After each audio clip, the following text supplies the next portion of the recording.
Hello everyone, Steven here today, bringing you guys yet another unboxing, this time on the Apple wireless keyboard. There isn't much to the exterior of the box, except for images of the keyboard itself, so I've decided to start cutting the box and take a look at what's inside.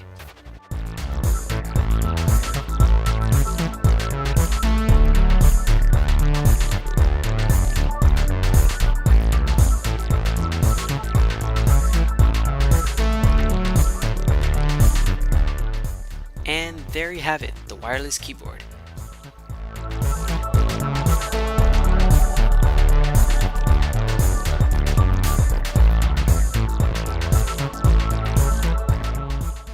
And of course, there's your manual and warranty information.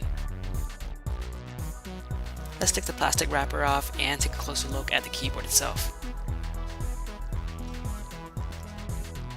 The keyboard has a very thin, simple, and clean design with chiclet style keys. Well, that's it for now guys. The review should be up very shortly because this is actually not my first time owning this keyboard. So if you guys are interested in seeing that, go ahead and consider subscribing. And I'll see you guys next time.